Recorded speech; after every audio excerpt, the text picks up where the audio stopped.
Président. Je voulais réagir sur le commerce, mais je vais profiter de l'intervention de Monsieur Mermillod-Blandin qui, partant du commerce, est allé tout droit à fond la caisse en faisant vrombir les moteurs politiciens sur la question du modèle de développement et au passage en faisant un petit peu de Grenoble bashing. Je voudrais simplement vous dire que en faisant en tenant ce genre de propos, vous participez d'une certaine manière à une dégradation de l'image de la ville, et cette dégradation de l'image de la ville, elle nuit directement à ceux que vous prétendez défendre.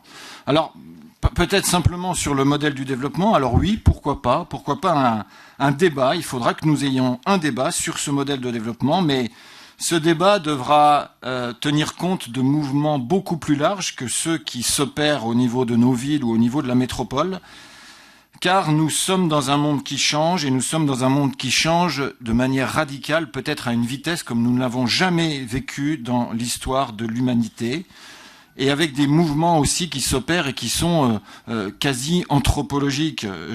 Bien sûr dans les changements des modes de consommation, bien sûr dans les changements des modes de production.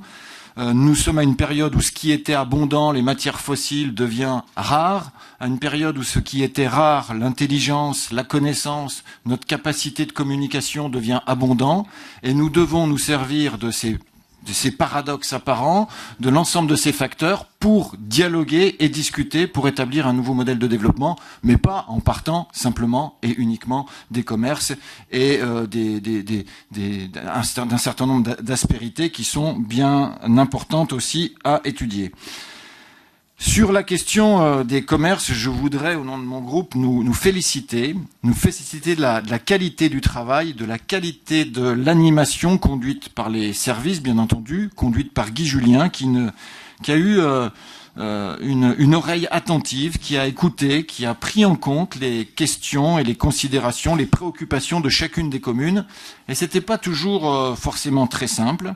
Donc je voudrais dire que c'est une belle délibération. Dans le texte de la délibération, il y a des mots qui sont importants. Le fait que la métro soit aux côtés des communes pour accompagner les entreprises, pour accompagner les commerçants qui subissent de plein fouet la crise et qui subissent de plein fouet également ces changements-là majeurs, en plus de la crise, des changements profonds.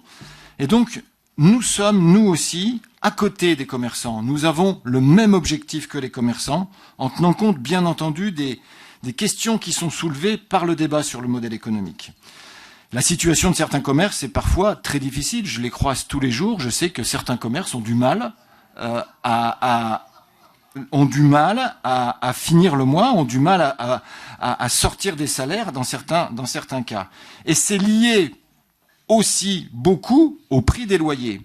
Et je voudrais qu'on porte une attention particulière à cette question-là, et il faudra sans doute que dans les prochaines années, on regarde quels sont les outils qui sont offerts au niveau au niveau métropolitain pour agir là-dessus. Parce que, chers collègues, tenez-vous bien, on est dans un modèle où l'offre en termes de nombre de locaux commerciaux a tendance à augmenter, où la demande a tendance à stagner et où les prix ne baissent pas.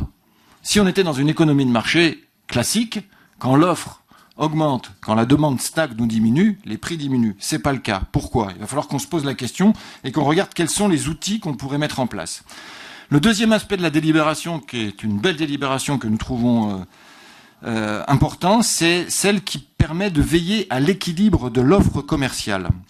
Et là, je voudrais poser une question à Guy Julien, à la métro généralement, à vous, chers collègues, sur cet équilibre commercial. Je voudrais que nous puissions, lorsqu'une commune a la volonté de développer une surface commerciale importante, je parle de plus de 8000 m², entre 8000, 25 000, 50 000 m², peu importe, lorsqu'une commune a cette volonté-là, je crois qu'il sera utile, compte tenu des distorsions de concurrence commerciale que ce genre de projet peut induire au niveau de toutes nos communes, que ce projet-là puisse faire l'objet d'un débat en métro et non pas simplement dans les CDAC et dans les organismes qui sont concernés. Voilà, j'ajoute simplement pour terminer que nous sommes également ravis de cet appel à la raison concernant le travail du dimanche. Je ne reviens pas sur les raisons qui ont été soulevées par mes collègues. Nous sommes actuellement sur une proposition d'une commission de la CCI qui nous recommande un certain nombre de dimanches à ouvrir par mois, en l'occurrence 2 dimanches jusqu'aujourd'hui. Nous suivons à la lettre cette recommandation de la CCI. Et j'invite d'ailleurs aussi l'ensemble des communes, mais la très large majorité le fait déjà, à suivre cette recommandation de la CCI pour que nous soyons tous à la métro dans cette même dynamique. Merci beaucoup, Guy Julien, pour cette